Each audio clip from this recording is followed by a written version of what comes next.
Hey, welcome to another video from the Outdoor Analyst. What a fun video do I have for you today. I have been watching some really cool other channels do their top 5 knives if they could only have 5.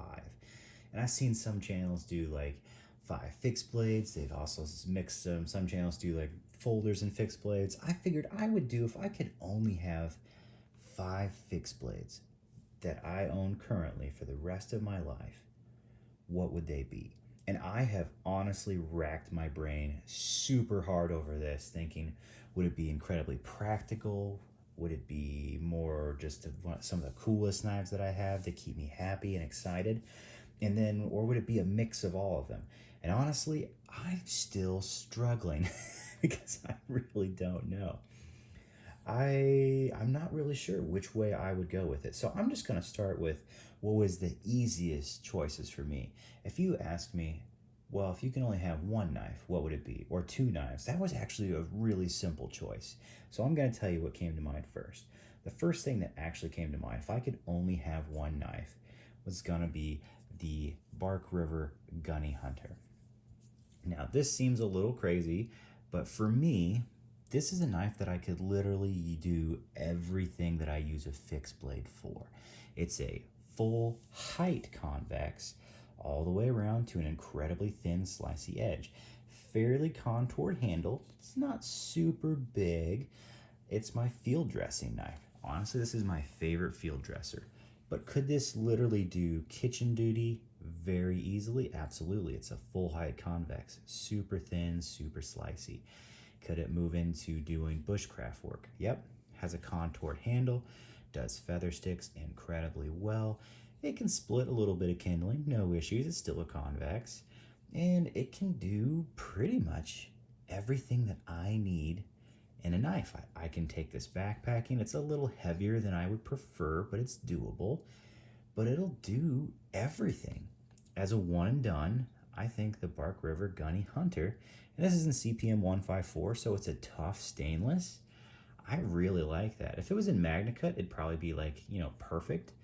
But as a one and done, this would be my number one choice.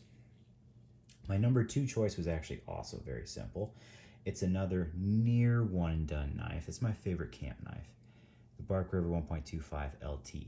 I know I've got a lot of Bark Rivers out here right now, but I've put so much time on these two. This is not quite a full height convex. It's kind of like a Sabervex. There's a little bit of a flat up top there. So it does wood incredibly well. It does food prep really well. It could field dress. It's a little large for my preference, but I could do that with it without really too much issue. And it really can split wood fairly well. So it kind of handles that big knife for me, and yet does everything else pretty darn well as well. Finding that my top two was actually very, very simple. From there, I kind of moved on to, do I do kind of a larger survival knife? Do I do an EDC knife? I struggled. So I'll kind of put a couple of maybe just top mentions in there. My Falk Neven A1 was originally in this list as kind of my stainless survival knife, do-it-all wood splitter, and then also kind of really hardcore adventure knife if I'm going out and someplace that has really high altitude, gonna be dealing with really cold weather.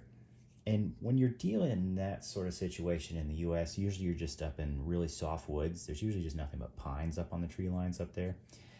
So this is a really good choice. I love this knife. I've taken it out west several times with me, and it's really held up. It's a VG10 wrapped in 420J. Incredibly tough, honestly, for the wilderness. I've just not had issues. But would this actually be my choice? The answer is no. Because if I only have 5 fixed blades, to be completely honest with you, I'm gonna use hatchets, I'm gonna use axes, I'm gonna use saws for everything that they're actually meant to do. I'll be a little more picky with my knives if I only get 5. So what would come next? Well, I think the next thing would be something that looks incredibly good because I've got the practicality taken care of, and maybe even a little bit tactical just in case it kind of comes to it. That kind of comes to mind, and for me, it's going to be a Jim Coffey Hunter here. This is one of his actual kind of hunters. Got a little bit of a drop point on there. And I love this knife. This fits the bill of a custom that looks incredible, is also fairly defensive if I actually need it to be, and gives me that old school fizz, just an old school Bowie look essentially. I know it's not quite the Bowie, it's a, but it just has that old like pocket Bowie sort of feel to it. Man, do I really, really like it. It's 1084, so it's a carbon steel, a very tough carbon. It holds an edge okay. It's kind of like 1095 edge retention, but just, double the toughness. Very, very cool. I probably would pick this as my next knife just because I want something classy. This fits so many bills. All right, where would I really go from there? Another kind of honorable mention was going to be the TM Hunt Hedgehog for an EDC knife, just a pocket fixed blade. This knife is really great as an EDC. I have enjoyed it very, very much. Now, granted, I would want a new sheath. The sheath is actually, pretty good for the pocket, but it is kind of falling apart. There's tons of glue that it keeps sticking to my blade all the time on there. So I would definitely get a new sheath on there for sure, but I do love this knife. It's just a pocket fixed blade. It's very ergonomic. It's 01, so, it kind of doesn't make the most sense steel-wise, but this has held up very well. I enjoy the edge retention and the toughness for such a little knife. I don't like 01 in big knives, but I do like it in little ones, or, just medium like a 4-inch blade. Works perfect for me in that area.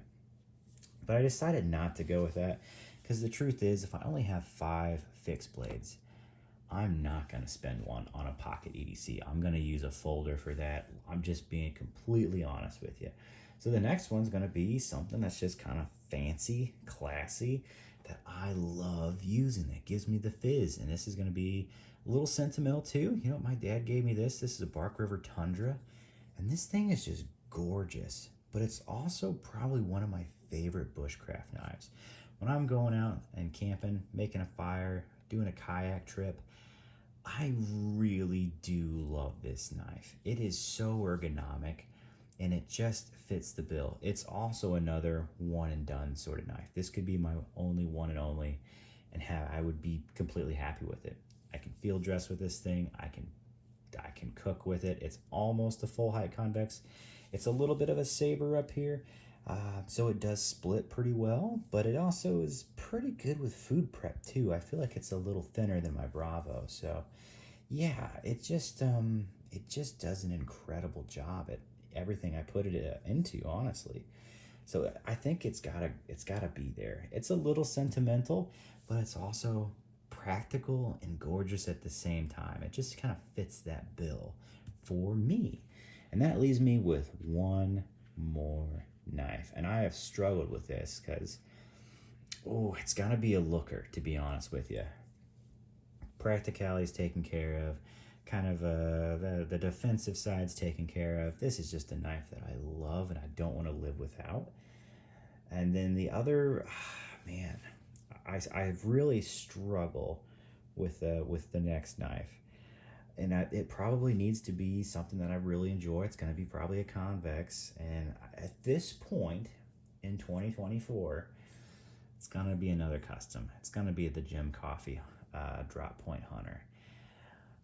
These may not be the 5 next year, but right now, I think if I only had 5 to keep, this would be it. This is a super comfortable knife that does almost everything for me. It can be a field dresser, can be a camp knife. It's very, very comfortable, so it's also got a convex edge on it. It can be my bushcrafter. It's kind of another one and done, and you might be seeing that I love 4-inch blades. That's really where I get a lot of joy. 4.5. Now I know the 1.25 is like a 5-inch blade, but these are really it right now. They're super ergonomic, very comfortable, and I think that really matters most to me. These fit my hand incredibly well. I feel like there's a couple of memes that could go along with that. But for another time, clearly I've been hitting a little bit of that tonight, and that's made this really, really fun. So I think honestly right now, kind of nearing the end of 2024, these would be the 5. I've got some other substitutions that I really might want to make for these, but I haven't spent enough time with them to really dive in. They're good looking, that's for sure. But I think I'd probably stick with this. And I wouldn't really veer too much off, because if I want bigger knives, I'm going to be using axes. If I want smaller knives, I'm going to be using a folder. So if I just had 5 fixies, these are kind of my favorite style right here. And you can kind of see a trend. I like convex edges generally.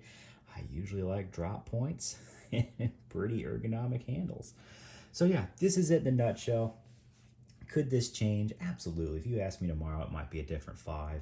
If you ask me next year, it's probably going to be a different 5, although it's going to be hard to leave these two out. They are literally just pretty much the most practical knives that I have that truly fit my lifestyle incredibly well in the Midwest, and that's where I'm at. I'm doing this in the Midwest. I love to field dress. I love bushcraft.